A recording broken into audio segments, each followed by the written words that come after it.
Hello dear students, again welcome in the online class. Our chapter number 3rd, that is metals and non-metals, is going on. Listen, in the previous lecture we have learned about the physical properties of metals and non-metals. In this lecture today we will see about the chemical properties of metals. Listen carefully, chemical properties means how the metals react with other substances to produce new substances. Okay, it means metals कैसे chemical reaction करते हैं, कैसे new substances का formation करते हैं, we will see right now. Okay, so listen first, we will see how the metals react with oxygen.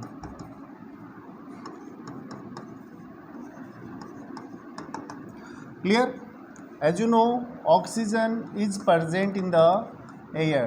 21% part of the air consists oxygen. आप सब जानते हैं. तो मेटल्स ऑक्सीजन से कैसे रिएक्शन करते हैं, तो एक सिंपली कॉन्सेप्ट है. देखिए, जब मेटल ऑक्सीजन के साथ रिएक्शन करते हैं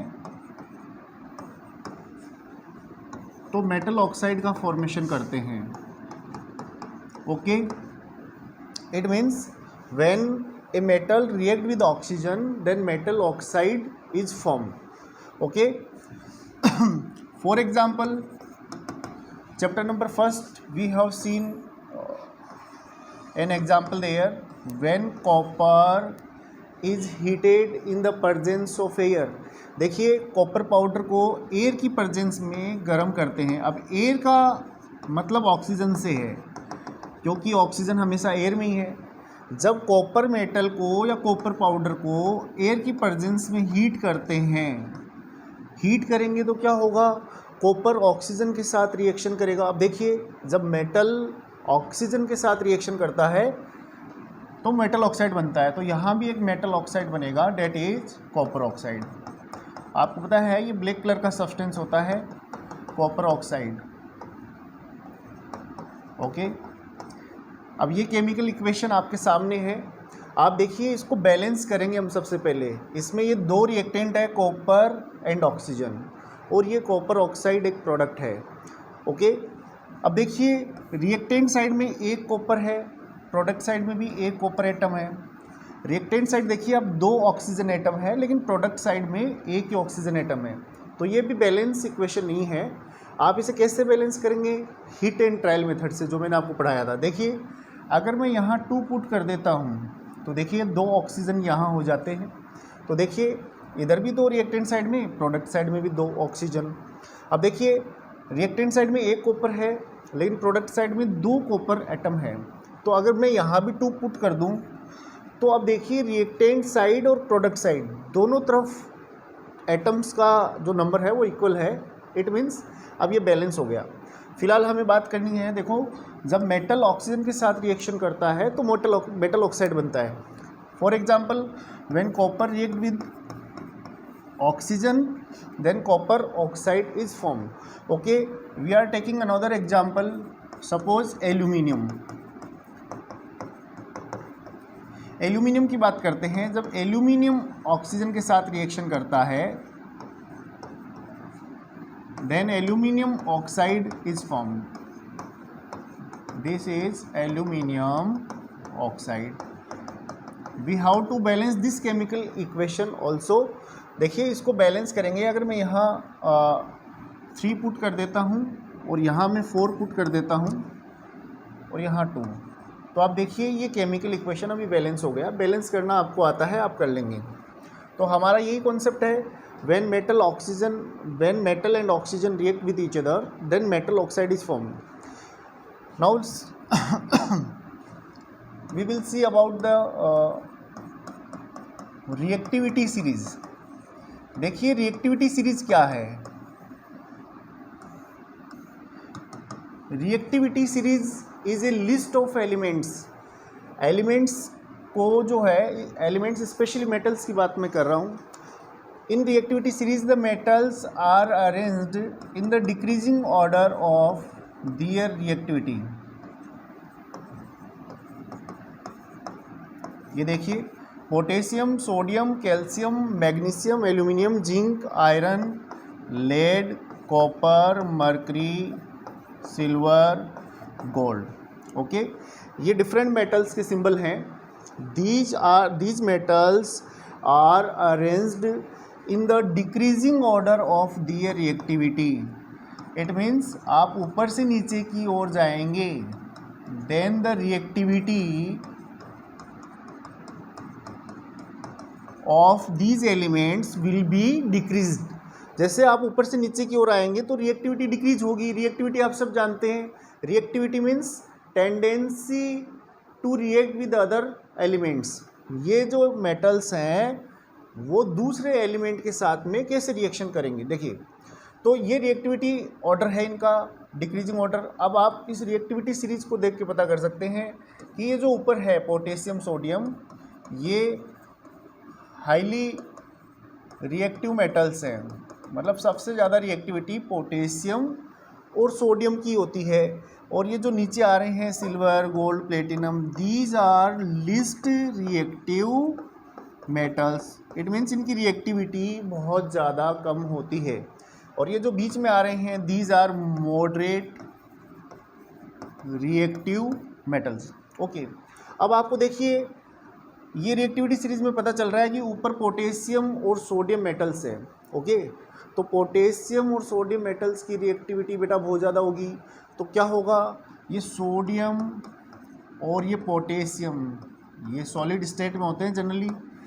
ये मेटल्स को अगर आप ओपन सराउंडिंग में रखेंगे, ओपन सराउंडिंग का मतलब ओपन एयर में ऑक्सीजन भी होती है, आप सब जानते हैं। तो ये ऑक्सीजन के साथ में रिएक्शन कर लेंगे। इनको हीट करने की कोई ज़रूरी नहीं है, ये अपने आप ही ऑक्सीजन के साथ रिएक्शन कर लेते हैं। तो क्या होती है, ऑक्सीजन से रिएक्शन करते हैं, कंबशन होता है और ये आग पकड़ लेते हैं। तो हम कह सकते हैं कि sodium and potassium metals are highly reactive metals. They react vigorously with oxygen in the air and catch fire. इनको जैसे ही आप खुले सराउंडिंग में रखेंगे तो ये ऑक्सीजन के साथ रिएक्शन कर लेंगे और आग पकड़ लेंगे। ओके, तो इन्हें आप क्या होगा इन मेटल्स को क्या होगा, आप ओपन सराउंडिंग में, इट मीन्स आप खुला नहीं छोड़ सकते हैं, इनको केरोसिन ऑयल के अंदर स्टोर किया जाता है। They are stored under the kerosene oil. ये जो मेटल्स हैं इनको केरोसिन ऑयल के अंदर हम स्टोर करेंगे, क्योंकि खुला छोड़ेंगे आप, खुले में क्या है, ओपन सराउंडिंग में ऑक्सीजन है, then they react with oxygen and catch fire. तो ये ऑक्सीजन के साथ रिएक्शन कर लेते हैं ओपन सराउंडिंग में, तो ये सोडियम ऑक्साइड बन जाता है और ये पोटेशियम ऑक्साइड बन जाता है। ओके, और ये आग पकड़ लेते हैं। अब देखिए मैं बात कर रहा हूँ लीस्ट रिएक्टिव मेटल्स की। ये जो सिल्वर एंड गोल्ड है, these are least reactive metals, then they do not react with oxygen. ये ऑक्सीजन के साथ में रिएक्शन नहीं करेंगे। ओके, अब देखिए